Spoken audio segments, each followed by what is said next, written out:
Bueno, vamos a esperar cuántos de ustedes llegan esta noche para la asesoría de antropología.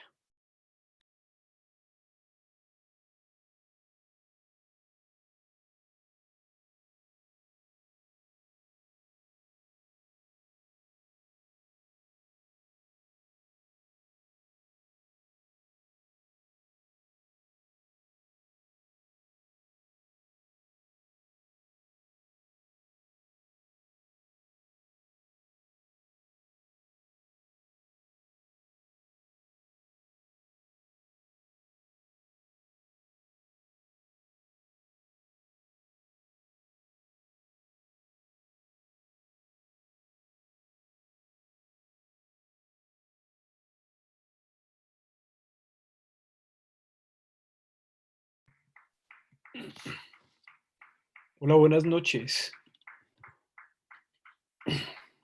¿Cómo están ustedes? Buenas noches. Bueno, yo les cuento entonces cómo va a ser la dinámica de esta noche.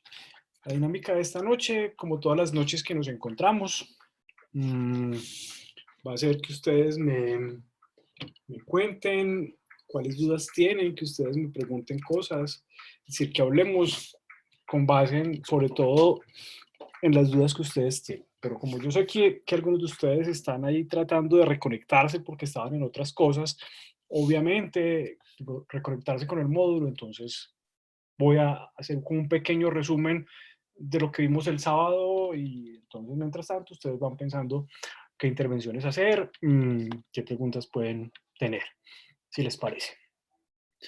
Entonces, ¿en qué estamos? ¿En qué estamos? Estamos en un seminario sobre antropología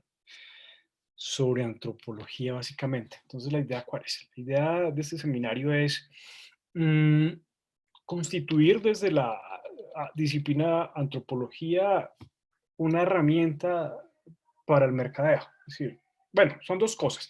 La primera es que evidentemente la antropología puede dotar de varias herramientas a los mercadólogos. ¿Qué tipo de herramientas le puede dotar la antropología al mercadeo? La primera de ellas es una perspectiva antropológica para analizar los fenómenos. ¿Y de qué hablamos cuando hablamos de una perspectiva antropológica para entender los fenómenos? Hablamos de cosas como la transculturalidad. ¿Y qué sería eso de la transculturalidad? Sería esa idea según la cual un producto, por ejemplo, si aplicamos al mercadeo de una vez la idea, espérense por favor que tengo unos vecinos que les da el sentimiento patriótico Qué susto. a las 8 de la noche. Aquí hay como una suerte, como eso es un paréntesis, una suerte de ritual, pues en el barco, que se aplaude a los médicos a las 8 de la noche. Y además, una vecina que es muy patriota y muy animada, pues pone música, yo supongo que son canciones que ella encuentra como de motivación y entonces las canta duro y pone la música duro, bien particular. Entonces es probable que se perturbe un poquito la clase por ese ruido de ese nuevo ritual de la cuadra en la que vivo. Entonces, me excuso de antemano si escuchan cánticos de fondo. Pero entonces les estaba diciendo que esa perspectiva transcultural aplicada al mercadeo es que los debería hacer reflexionar a ustedes sobre dos cosas. Lo primero es que cualquier tipo de mercado al que ustedes se orienten, pues va a incluir cierta diversidad social y cultural. Cuando hablo de diversidad social y cultural, me refiero a que hay diferencias, por ejemplo, de clase social, y esas diferencias de clase social inciden en las conductas y en la forma en que la gente piensa. Entonces, los segmentos de mercado, incluso por delimitados que ustedes definan, pues van a incorporar esa forma de diversidad, una diversidad social. Va a haber también diversidad de género, por ejemplo, que podemos incluir dentro de esa diversidad social y otras manifestaciones de diversidad social, pero también muchas veces va a haber diversidad cultural. Diversidad cultural porque muchas de las personas que constituyen esos segmentos de mercado a los que ustedes se orientan o cualquier mercadólogo puede orientar sus productos, pues, pues muy probablemente tenga esa constitución, digamos que plural. Y entonces, ¿cómo hacer para definir una estrategia de mercado, para llegarle a un conjunto de personas que no tienen muchas cosas en común, sino que, bueno, que tienen algunos elementos en común, pero que sobre todo tienen diferencias. Eso es una pregunta interesante no solamente para un mercadólogo, sino para cualquier persona que tenga una empresa y tenga que lidiar con esa diversidad. Entonces, una de las potenciales alternativas para confrontar esa diversidad podría ser, evidentemente, una perspectiva transcultural en el diseño de las estrategias que ustedes definan. ¿Cómo así que transcultural? Pues sí, un conjunto de estrategias que partan de la consideración de las diferencias y a partir de esas diferencias, pues lograr, digamos que construir un producto que en lo posible sea asumido por esos miembros diversos. Entonces, esa es una de las cosas que pretende o una de las herramientas que puede suministrar evidentemente la antropología. Otra de esas herramientas que podría suministrar la antropología para el quehacer del mercadólogo podría estar representada por esa idea de holismo. ¿Se acuerdan cuando hablamos de las características de la antropología y dijimos que esta era holística? Pues bueno, para ustedes puede ser, digamos que interesante una perspectiva holística, porque ese holismo los invitaría a ustedes a, cuando están analizando un mercado, por ejemplo, a pensar que un objeto que ustedes van a lanzar a ese mercado, pues no solamente debe estar diseñado o debe estar pensado en términos técnicos de la naturaleza de ese objeto, en términos económicos del rendimiento que pueden tener para ustedes, sino que también ese objeto tiene muchas otras dimensiones. ¿Qué tipo de dimensiones? Tiene una dimensión social, la gente lo usa para interactuar muchas veces, los objetos son mediadores, pero bueno, eso sería como adelantarme un poco a lo que vamos a ver en la clase del sábado siguiente. Pero lo cierto es que puede tener una dimensión social, puede tener una dimensión simbólica, puede tener una dimensión religiosa. Entonces, esa idea los tiene que llevar a ustedes a complejizar la mirada que ustedes tienen sobre no solamente cómo es el mercado, sino cómo son las manifestaciones de los objetos que hacen parte de ese mercado o que ustedes pretenden, digamos, que lanzar para esos mercados. Entonces, ahí tenemos un par de herramientas que pueden ser conceptuales. Habría otra idea que es importante y es el concepto de cultura. Entonces, que ustedes piensen que evidentemente la cultura es un mecanismo muy poderoso para generar conductas, pero no solamente conductas, porque acuérdense que vimos una serie de definiciones de cultura y algunas de ellas estaban orientadas a una perspectiva conductual o comportamental.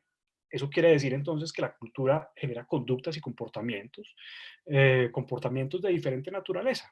¿Qué tipo de comportamientos genera la cultura? Pues las decisiones que nosotros tomamos, pues normalmente están mediadas por la cultura.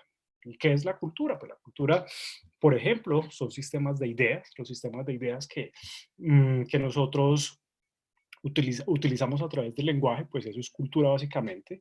Cultura es el significado que adquiere la vida para nosotros, que adquiere un objeto para nosotros, eso hace parte de la cultura. Entonces, la cultura puede generar evidentemente comportamientos, pero la cultura no solamente genera comportamientos, la cultura genera también formas de pensar de los seres humanos. Entonces, los seres humanos cuando piensan, pues, ¿qué están haciendo?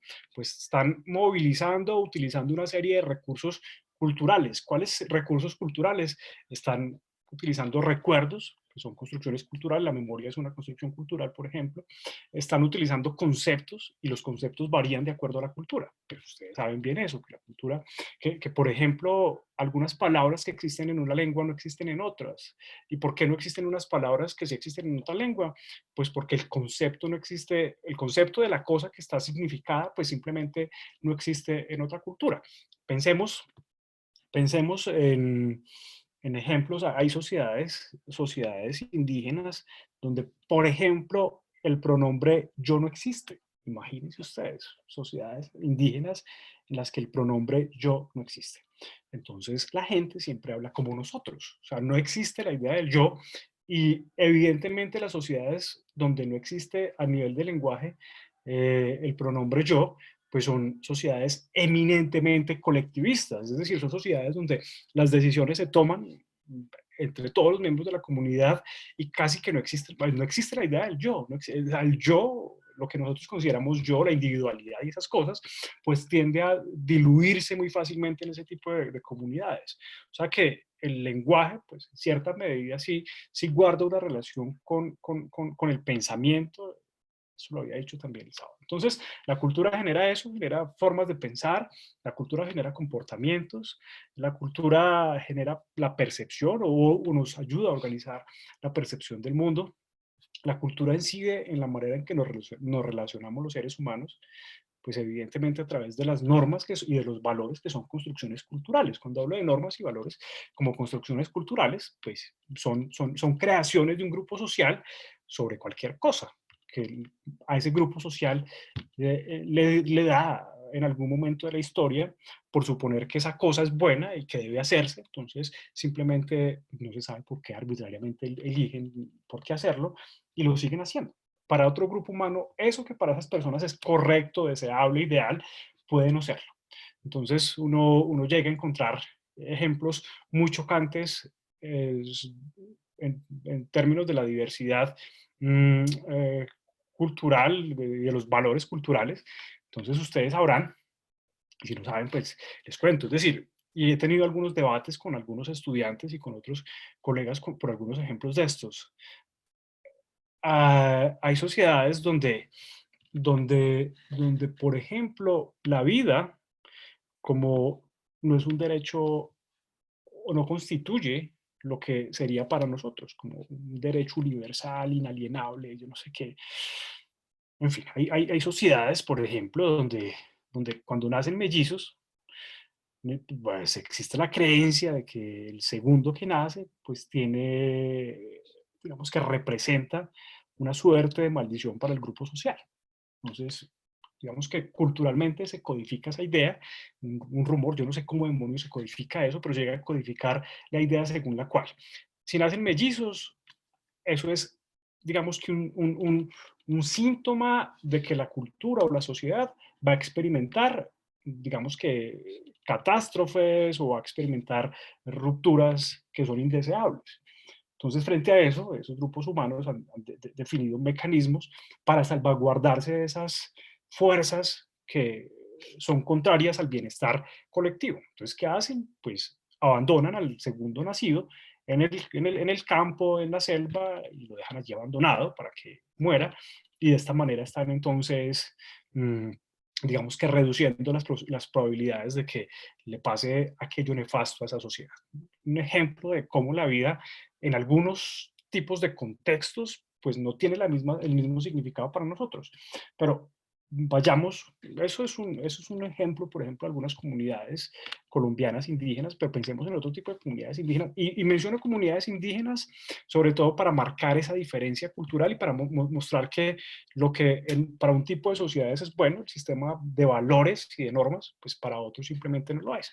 Yo no sé si ustedes vieron esa película de Ciro Guerra, Pájaros de Verano, por ejemplo, y allí se representaba, allí lo que pasaba era que había una serie de asesinatos entre los miembros de la comunidad Wayuu y con otras personas, pero por una razón muy sencilla, y es que en esa comunidad Wayuu existe algo así, existen los principios sobre el honor que valen más que la vida. Es decir, para ese tipo de sociedades, la Wayuu, pero no solamente la Wayuu, pensemos en las sociedades eh, del Medio Oriente, los musulmanes son particularmente, o le dan un carácter particularmente importante al honor frente a otro tipo de valores. Entonces, para un wayú o para un musulmán de algún tipo de árabe, por ejemplo, del contexto árabe, un árabe musulmán, muy probablemente eh, una afrenta a su honor tiene que ser cobrada con la vida. Entonces, la vida vale menos que,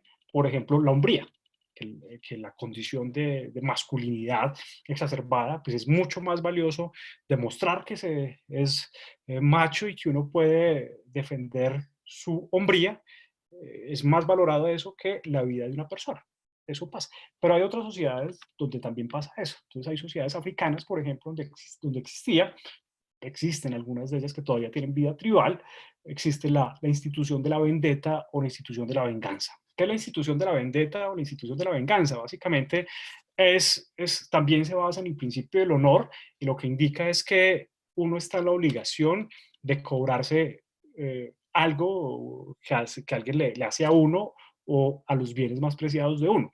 Entonces, hay sociedades de África donde el ganado es sumamente importante. Las vacas son muy importantes porque ellas sacan la sangre que es una proteína que es para consumir, entonces a las vacas le sacan sangre y con eso hacen, digamos que algunas preparaciones, le sacan la leche, el estiércol lo utilizan como combustible, en fin, entonces tienen muchas funciones una vaca.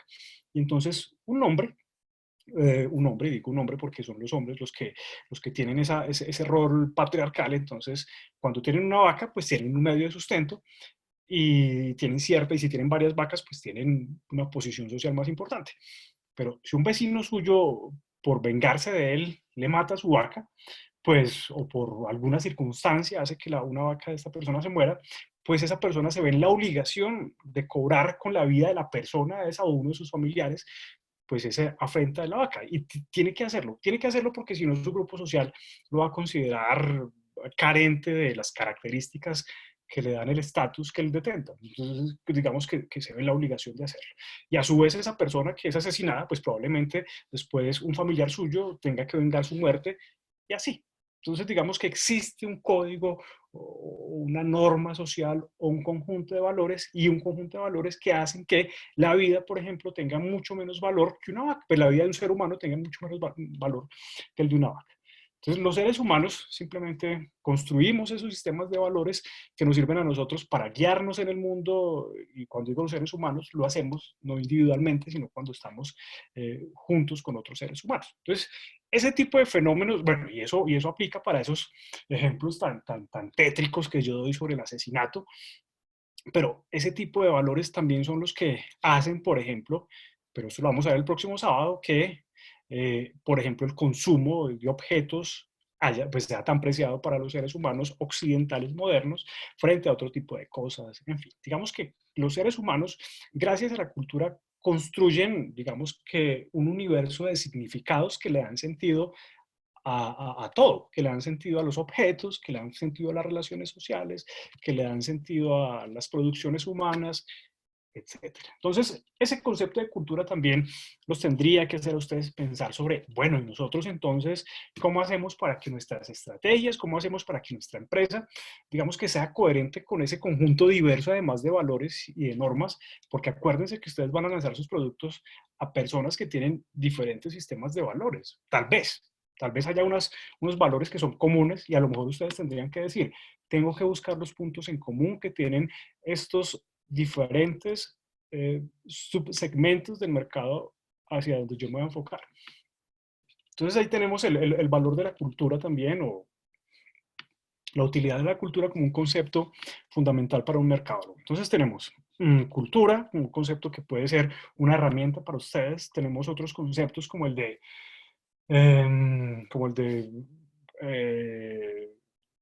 perspectiva transcultural, y tenemos otro concepto como el de holismo, que pueden ser herramientas.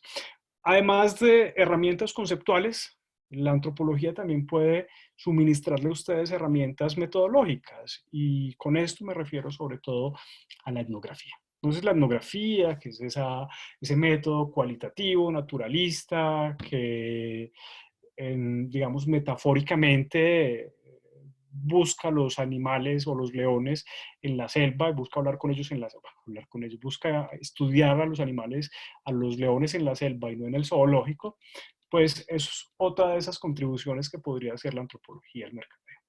Entonces, de eso hablamos en la clase pasada. Básicamente, la etnografía entonces sería un método cualitativo mmm, que se basa en la descripción explicativa, si se quiere, una descripción que no se quede ahí, sino que interpreta más bien qué es lo que pasa con un grupo humano, con un proceso humano particular, con una actividad humana, que trata de explicarla. ¿A través de qué? A través de la perspectiva antropológica. Ayuda a la perspectiva antropológica, aunque no es una condición sine qua non para hacer etnografía, pero sobre todo ofrece unas herramientas que permiten, digamos, que conocer la gente, cómo piensa, la gente cómo se relaciona, la gente cómo vive, a través de la interpretación de lo que uno observa, y para observar, y la observación sería entonces una de las técnicas importantes de este método, y a partir de lo que uno escucha. lo que la gente le dice a uno, porque las entrevistas o un modelo de entrevista más o menos conversacional, pues sería como la otra técnica que fundamenta este método de investigación. Entonces, hay como algunos aportes metodológicos y conceptuales de la antropología, por una parte, pero atención que la antropología no solamente constituye un conjunto de herramientas, y no se trata de pensar que la antropología solamente, o que este curso les va a dar como herramientas para pensar el mercadeo, sino que también debe ofrecer herramientas para hacer una crítica moral a lo que a veces pasa con el mercado y con el consumo. Es decir, un poco a la exacerbación, pues la antropología tendría que darle también unos parámetros a ustedes para juzgar, por ejemplo, el consumismo extremo. Entonces la idea es que esto también nos tiene que ayudar, la antropología también nos tendría que ayudar a pensar a nosotros desde una perspectiva humanística en cómo el consumo, eh, digamos que mejora la calidad de vida, pero por otra parte también genera unas consecuencias que podrían ser no tan chéveres. ¿Qué tipo de consecuencias no tan chéveres? Pues, ¿qué pasa con el consumismo cuando la gente se aliena y simplemente se entrega al consumismo? Yo creo que ahorita estamos en el momento de la sociedad en el que probablemente se presente un punto de inflexión, no lo sabemos, y esa idea de consumir de manera loca y desaforada tal vez se frene, no sabemos qué va a pasar dentro de 2 o 3 años, cuando salgamos de esto definitivamente, no sabemos hacia dónde vamos. Entonces eso sería interesante ver. La antropología va a tener que tratar de entender esos cambios hacia dónde los llevan, pues no solamente la antropología, pues el mercadeo también. Ustedes y a mí nos tocó como una etapa de histórica bien importante porque no sabemos qué va a ser del mundo de aquí a 2 años. Entonces, ustedes, mercadólogos y yo, antropólogos, tenemos que adaptarnos y tratar de entender esto que está pasando finalmente.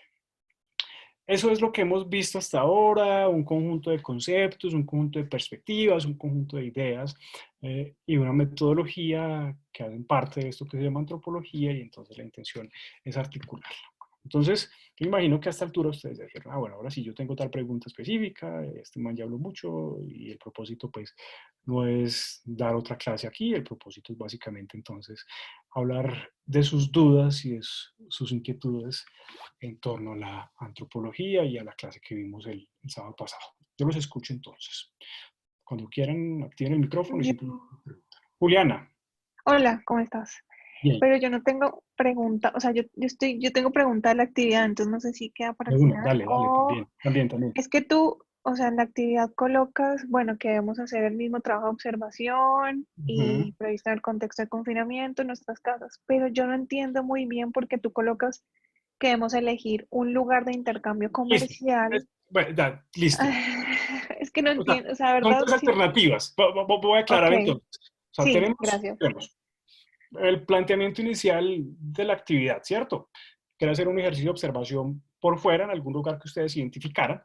Entonces iban a Ujú, hacer eso, pero pues obviamente estamos en cuarentena, entonces la mayoría de ustedes no van a poder hacer eso. Algunos de ustedes tal sí, vez sí trabajan en un banco, yo no sé, pero la mayoría no lo van a poder hacer.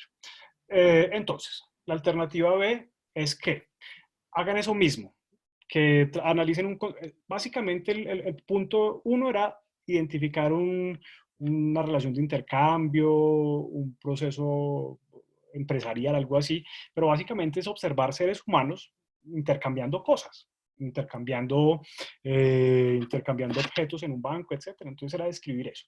Entonces, como eso no se puede hacer esa actividad, entonces aparecen dos alternativas.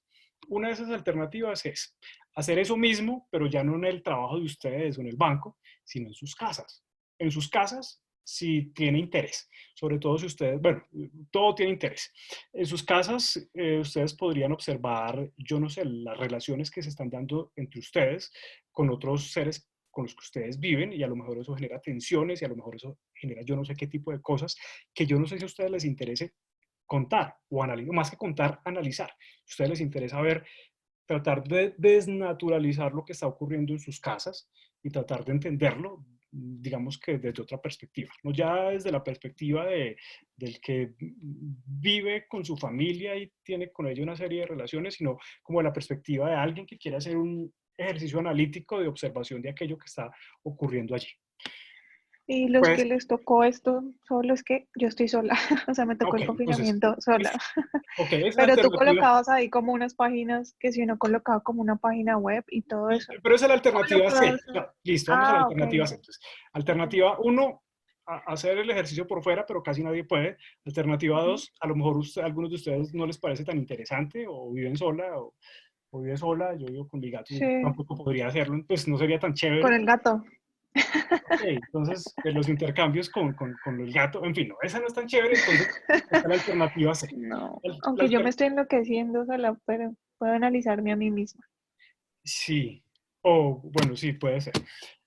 No, pero piensa más bien esta alternativa 3, en la Ok, tercera alternativa. La tercera alternativa es que ustedes no van a hacer una observación directa de un lugar, sino que ustedes van a, van a identificar un lugar que ustedes conocen bien a través de su experiencia. Entonces pueden identificar cualquiera, un banco, algo así, donde ustedes más o menos ya sepan cómo funciona. Y ustedes pueden basarse también en fotos, en imágenes, en videos de internet para decir, ve, es decir, yo quiero analizar un banco y a lo mejor encuentran unas cámaras de seguridad que muestran transacciones en un banco, o ustedes recuerdan entonces cómo es la disposición de un banco, pero elijan un lugar que ustedes conozcan más o menos bien y utilicen mucho la memoria, y si quieren utilicen también recursos fotográficos o video para tratar de ver detalles sobre cómo es ese lugar que ustedes escogieron. O sea, no lo van a visitar a través de la presencia, sino que lo van a visitar a través de su memoria, que los va a ubicar allá, que ustedes ya conocen bien ese un lugar cualquiera, un banco, algo así, y van a tratar entonces de describir algunos aspectos de ese lugar, aspectos, digamos que de la disposición espacial.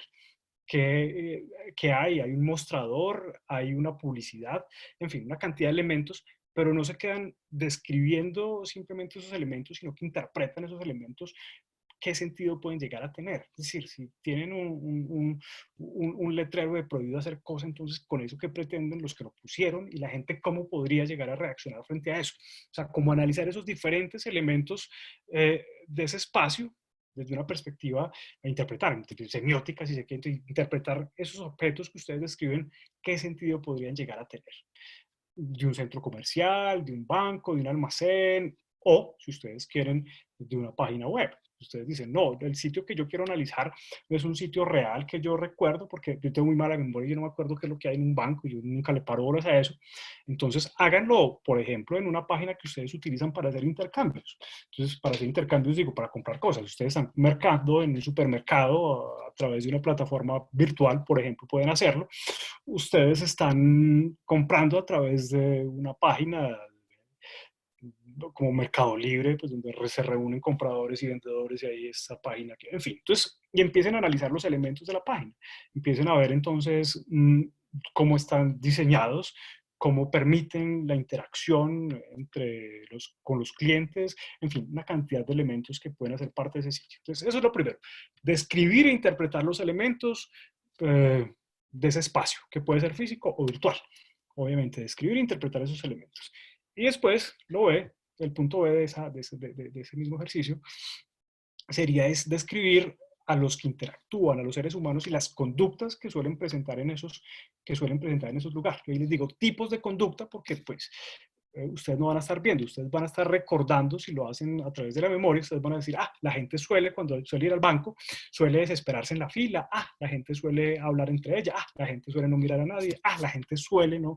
Es como tipos de conductas es lo que suele hacer la gente. Entonces, traten de identificar eso, si es un lugar físico que ustedes están recordando, entonces si escogieron el banco, entonces describen la parte del espacio físico y demás, y después describen entonces las conductas que las personas suelen tener en ese espacio, y si pueden hacerlo, las reacciones que suelen tener frente, por ejemplo, a esos elementos físicos de ese lugar. Si eligieron un sitio virtual, un sitio web, entonces traten de mirar ustedes como usuarios traten de mirar la interacción que permite el sitio. Traten de interpretar cómo ustedes como usuarios interactúan con ese sitio, cómo los proveedores del sitio también presentan o facilitan esa interacción a través de las preguntas y respuestas frecuentes, a través del uso de los foros, a través de una cantidad de elementos que facilitan o no la interacción. ¿Cuál es el propósito de esta actividad? El propósito de esta actividad básicamente es entender que en cualquier contexto de intercambio necesariamente hay elementos que son interpretables o que todos los elementos son interpretables, significan algo para los compradores, significan algo para los vendedores y pueden facilitar o por el contrario pueden dificultar el proceso de intercambio o la situación de intercambio. Básicamente es eso, es que ustedes traten de escribir, interpretar, ser conscientes un poco de que en las relaciones de intercambio hay condicionantes simbólicos o condicionantes eh, pues sí, que hacen que esta relación de intercambio sea más fluida o menos fluida. Eso es. Profe, una pregunta. Y Eh, Caterine. yo te entiendo, pero entonces, digamos, yo lo quiero hacer de mi casa, ¿cierto? Sí. Yo convivo con niños, entonces, pues me gustaría hacerlo como el confinamiento de ellos, porque pues ha sido un poco estresante para ellos. Uh-huh. Pero, o sea, ¿yo cómo puedo relacionar eso por el lado del mercadeo? Porque todo aquí me estabas hablando como de que cuando hay un intercambio, cuando hay no sé qué, pero entonces, si yo lo quiero hacer con ellos, ¿cómo, o sea, cómo encuentro esa relación?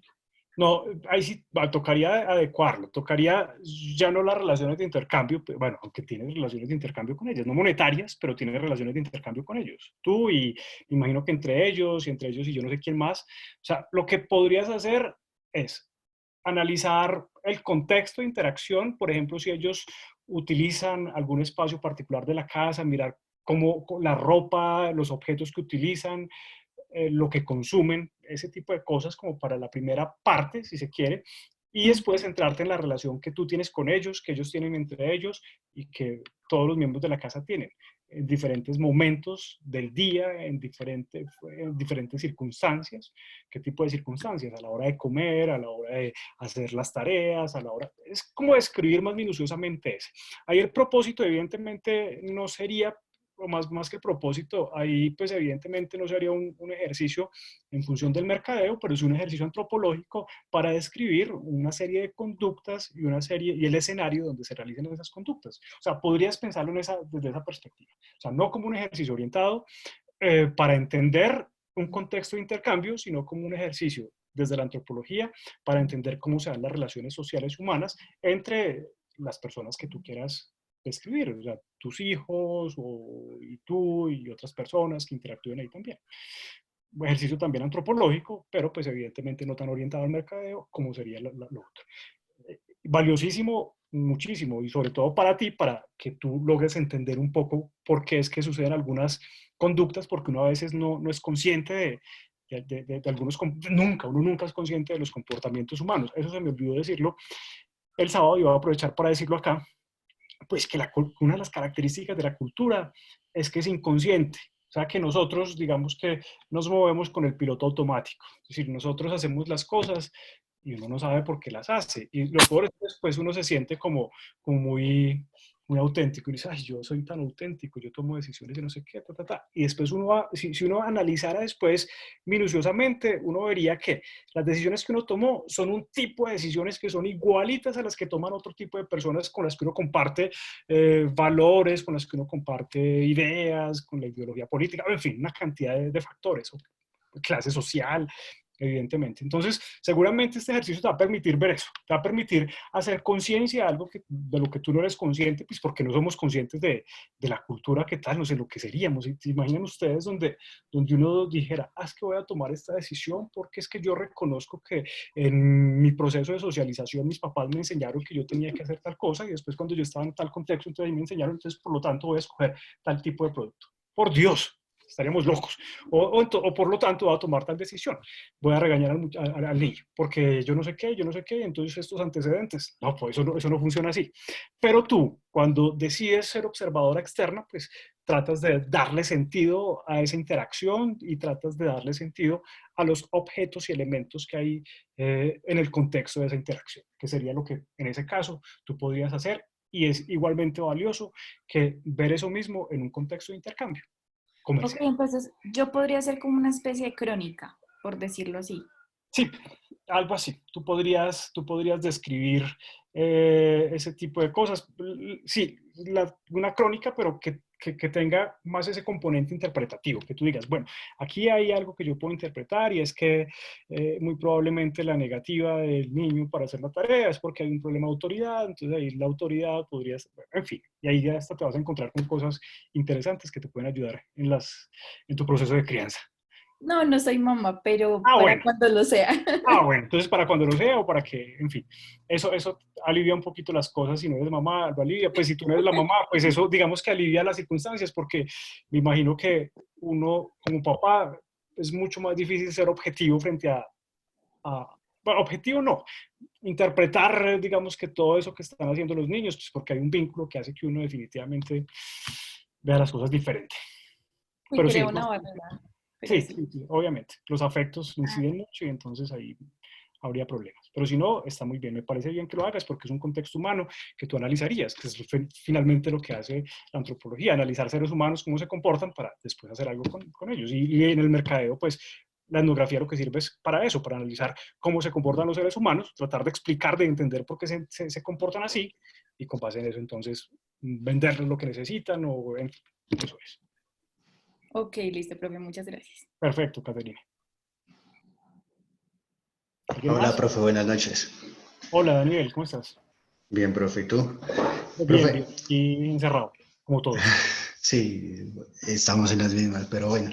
Profe, yo tengo una pregunta. ¿Qué tan válido es, pues, en el ejercicio 3 de identificar un Ujú, lugar donde uno pase o permanezca y tal, aplicar un poquito como la teoría de los arquetipos de marca que utiliza Jung? Porque, pues, tú hablas de los bancos, ¿no? Y los bancos como que tratan siempre, pues por ejemplo, Bancolombia, el eslogan de ellos es, pues, le ponemos el alma, algo así. Entonces que va ujú, asociado también a uno de los arquetipos de Jung, que es el ujú, protector, y ese protector pues tiene unas características que pues yo ya me lo estoy imaginando y todo, visualmente lo refleja dentro del banco, con el ujú, trato de la persona que ujú, está a la entrada, los cajeros, los ujú. asesores y tal.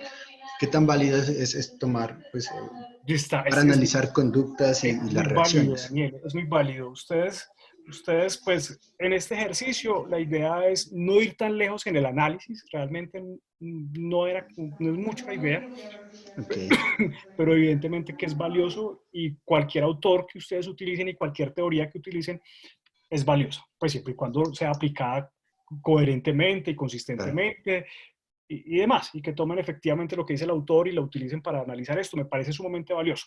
Las teorías psicológicas, las teorías del psicoanálisis, como esta de Jung, teorías Ujú. de la sociología, de la antropología, de donde ustedes quieran echar mano, valiosísimo, Daniel, y lo que estás contando me parece buenísimo. O sea, esta interpretación que ya estás haciendo, pues ya me parece valiosísimo. O sea, que me parece, les doy ánimo para que se vayan por ese lado. Si quieren ir un poco más allá del análisis, pueden hacerlo y pueden utilizar los autores con los que ustedes se sientan cómodos porque ustedes creen que evidentemente son razonables esos autores para explicar el tipo de fenómenos que ustedes quieren, que ustedes van a observar o que creen que van a observar.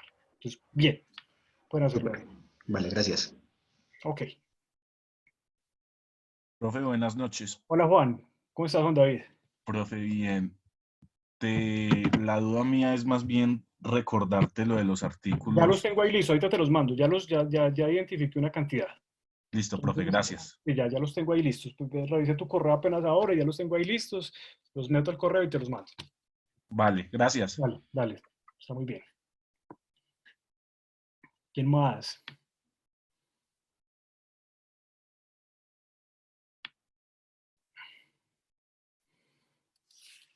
Bueno, pues, Pues inicialmente yo no entendía el trabajo, buenas noches, hola Jennifer, Patricia. ¿cómo estás? Inicialmente yo no entendía el trabajo como era que teoría de género, pero ya entendí con la intervención de Juliana, ya Ujú, entendí lo que hay que hacer, entonces es un estudio de observación, de ver los comportamientos. Por ejemplo, el cambio de comportamientos también puede ser el de los niños cuando están encerrados y a cada rato entran a la nevera y comen y comen y como que el hambre se triplica cuando están ujú, así en este estado de encerramiento, como que la ujú, ansiedad los lleva más a estar a cada rato pegados a la nevera.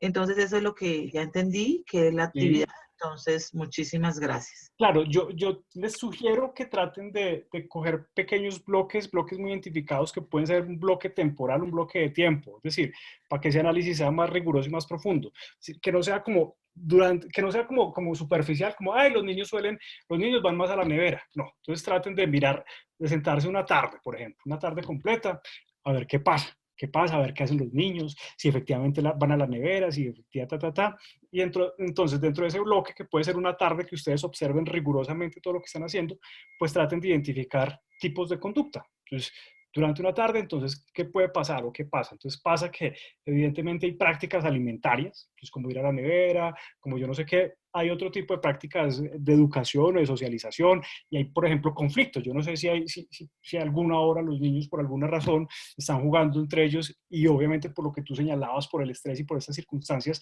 tan particulares de este encierro, pues a lo mejor eso incrementa la conflictividad. Entonces, como hacer que la observación sea muy localizada, o sea, que no sea como en general, es que los niños yo no sé qué, no, es que mire, los niños hacen tal cosa entre tales horas y tales horas, ellos suelen hacerlo, y la interpretación que yo tengo es por esto y por esto y por esto, o sea, con mucho más preciso, ese ejercicio de observación. ¿Listo? Ok, listo, Jenny Patricia. Entonces, bueno, eso es, el sábado próximo, bueno, este trabajo entonces, Sí, quedamos. señor, gracias. Ok, esta actividad quedamos que es para el 27 de la próxima semana. Entonces, la extensión es chiquita, ustedes vieron que son poquitas, el máximo de palabras que no recuerdo, creo que son 1500, algo así. Entonces, para que tengan cuidado con eso. ¿Qué más habría que decir frente a esta actividad? No, nada, que es para el 27.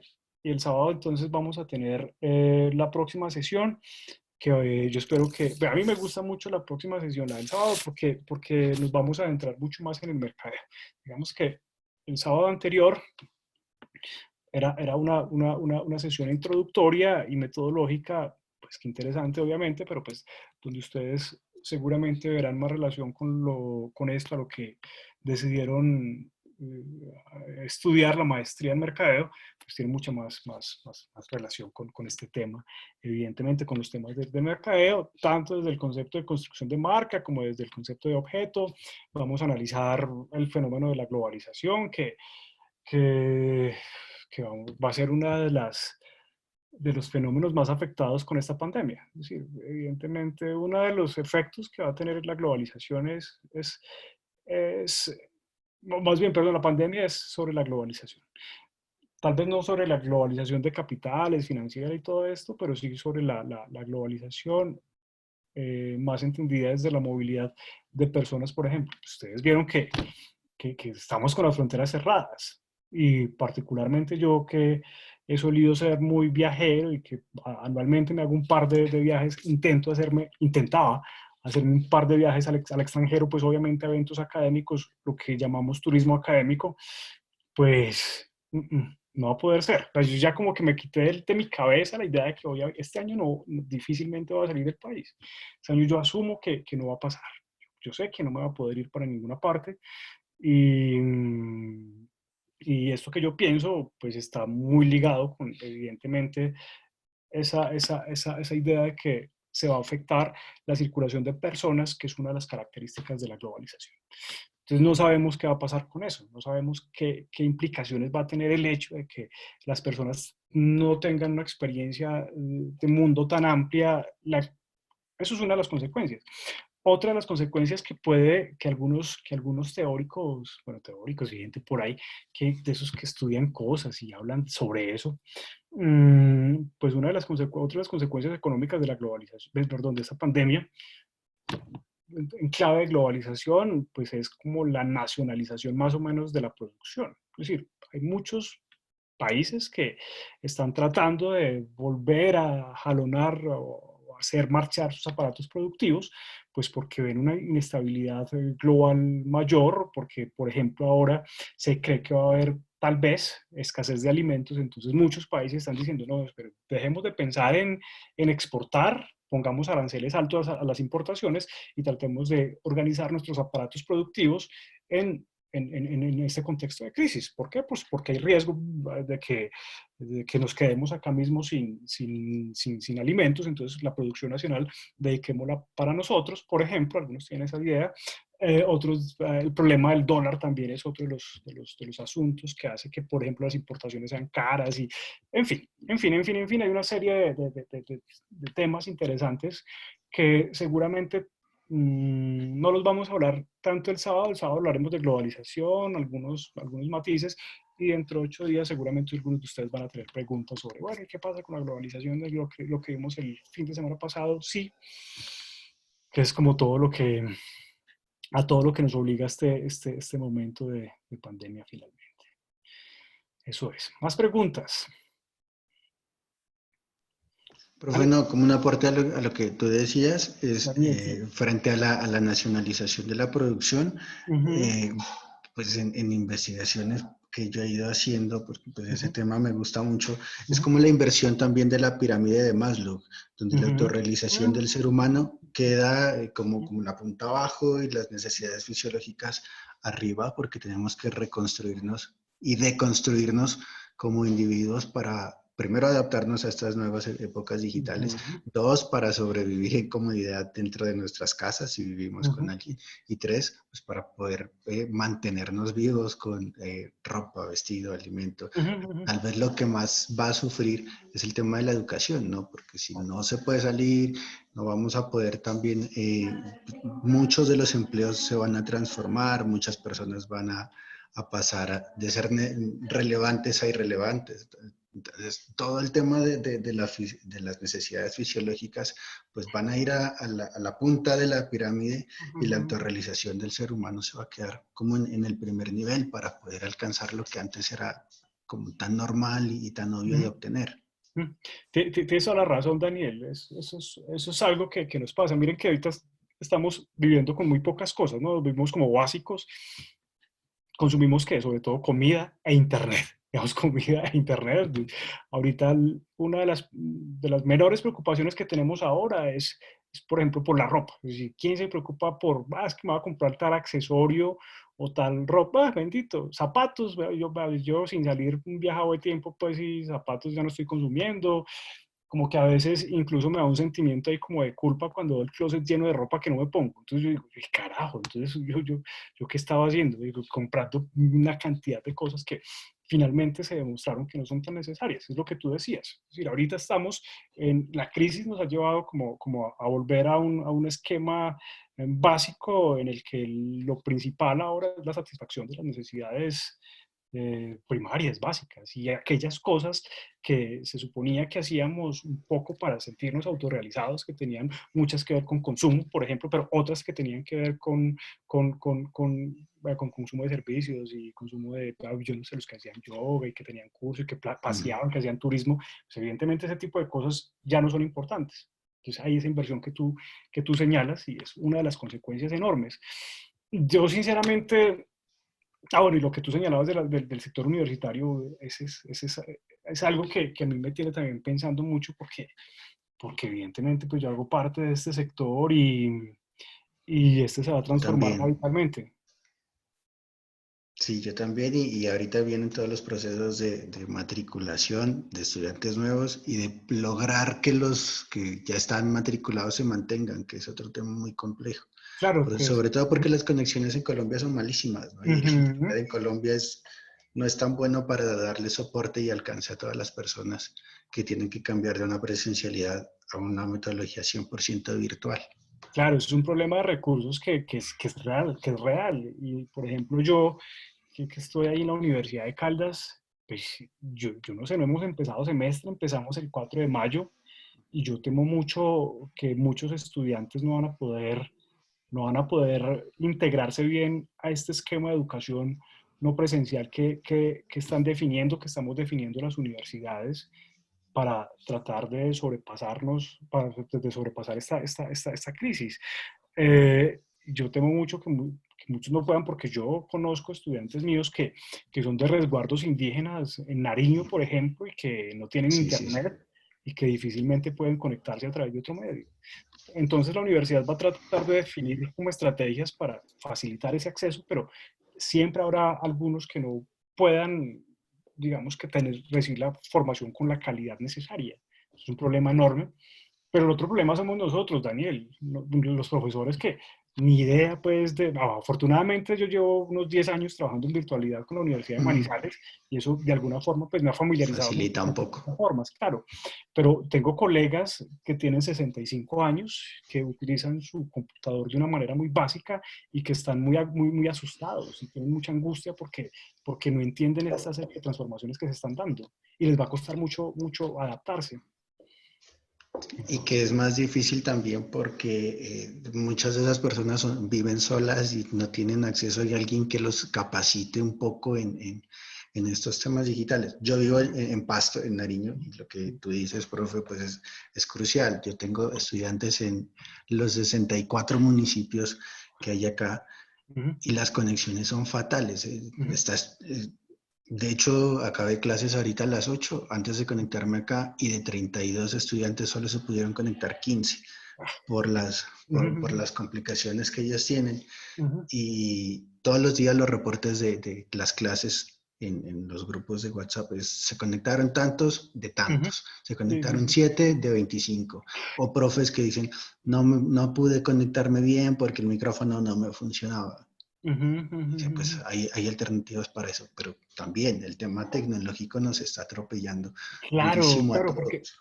porque es un proceso abrupto, es decir, porque nos llegó de nos chocamos contra una realidad que no conocíamos y la adaptación cultural es un proceso lento. Normalmente las transformaciones culturales, y estoy diciendo transformaciones culturales porque miren que nos tocó cambiar a la brava hábitos y costumbres que estaban muy arraigadas, nos tocó romper con eso y empezar de un momento a otro a resignificar la casa, por ejemplo, algo tan básico como eso. O sea, la casa dejó de significar lo que históricamente significó para nosotros. La casa antes era el espacio donde nosotros solíamos ir a descansar y compartíamos con nuestro gato, pues, o Juliana, yo no sé si con el gato o quién, yo con el gato, con mi gata Frida, y otros no comparten, en fin, pero la casa era como sinónimo de descanso y de vida social, y de vida familiar y eso, y de repente se convirtió en lugar de trabajo, en lugar de resguardo frente a un enemigo externo que estaba acechando, además de lugar de socialización. Pero además la socialización, ustedes han leído, ustedes ven noticias, ustedes son conscientes de la cantidad de conflictos intrafamiliares que hay. ¿Por qué? Pues porque las familias históricamente en Colombia, en el mundo en general, en los últimos años, pues no están diseñadas para que todos los miembros estén 24 horas ahí compartiendo la vida. O sea, normalmente había tiempos de trabajo en los que unas personas se iban, otras se quedaban, y eso hacía que no tuvieran que compartir el mismo escenario todo el tiempo. Entonces, evidentemente, cambiar esos ritmos de utilización de la casa, pues eso genera inconvenientes, conflictos y una cantidad de realidades que apenas estamos explorando y que no sabemos bien cómo afrontar, porque esto nos cogió así. Sí, a mí me pasó igual, ¿no? En los hábitos que tú hablas, o sea, me tocó aprender a cocinar, mil cosas, aprender a pagar cuotas, no sé, como por mis papás están totalmente aislados, obviamente por su edad, pero sí son hábitos, o sea, el conflicto también es de uno, porque tú te estás conociendo, tienes que ver cómo vas a actuar en el momento y nosotros tuvimos una partida dura, que no pudimos estar juntos, entonces imagínate, es duro, o sea, esto ha sido un cambio para todos. Mi mamá está feliz porque ya aprendí a cocinar y todo eso, pero esto no es fácil y No sobre es todo. fácil. Mira, por ejemplo, en el caso tuyo o mío que vivimos solos, lo que tú dices, la utilización del tiempo, esto es una locura la Sí. cantidad del oficio que hay que hacer. O sea, es aterrador, o sea, es aterrador todas las actividades domésticas, pues que Total, uno antes delegaba estas actividades domésticas, alguien más las hacía, uno hacía sí. una cantidad mínima y ya, y de repente, entonces uno ya tiene que cocinar y tiene que echar la ropa a lavar y tiene que barrer y tiene que lavar los baños y tiene que limpiar los cuartos y tiene que trapear y tiene que Sí. aspirar y tiene que hacer una cantidad de cosas. Y antes este apartamento donde vivo, son 70 metros, no es grande, pero antes me parecía chiquito, ahora me parece enorme, gigante cuando tengo que barrer, aspirar, trapear, se me hace enorme, inconmensurable este apartamento.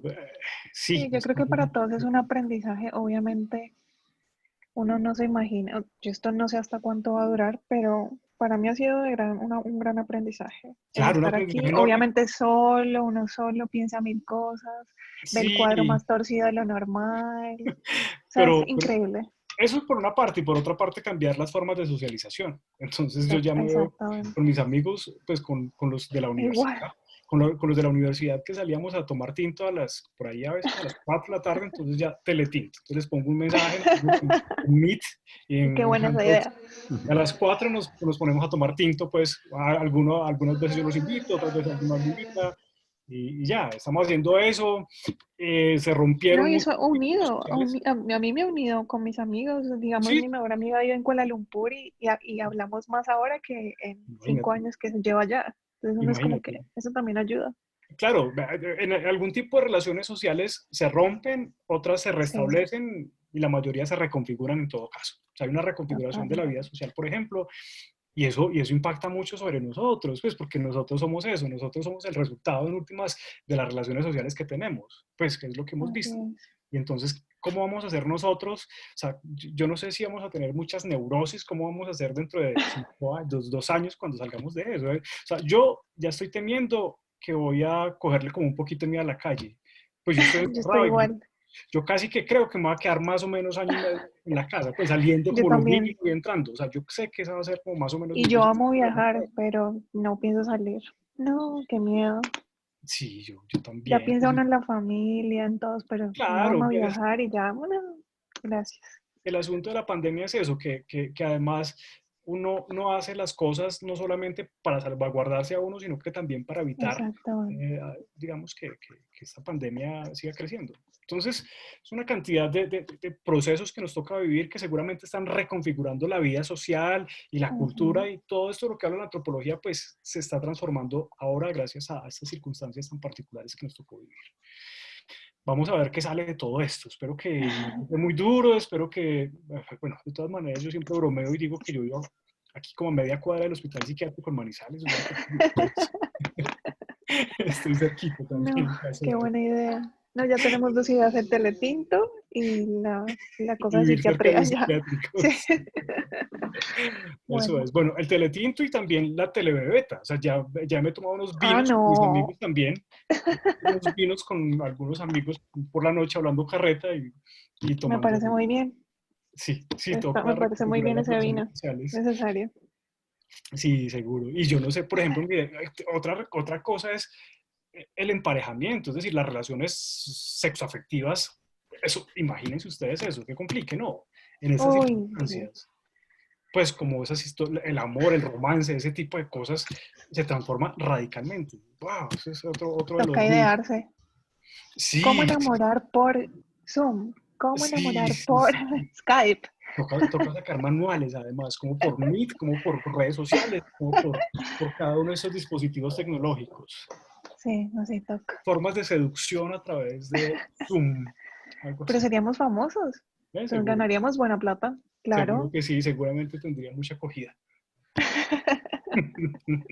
Bueno, les deseo una buena noche. Descansen, Gracias. traten de Igual. relajarse. Yo sé que esta situación es estresante, pues, pero espero que puedan, digamos, que atravesarla de la mejor manera. Muchísimas gracias. Pues, Buenas chao. noches, muchas Gracias, Gracias, profe. profe. Chao, nos Estés Nos vemos bien. luego. vemos el sábado. Perfecto. Chao. Chao, pues. Y gracias a Natalia por acompañarnos esta noche. Con gusto, profe. Feliz noche.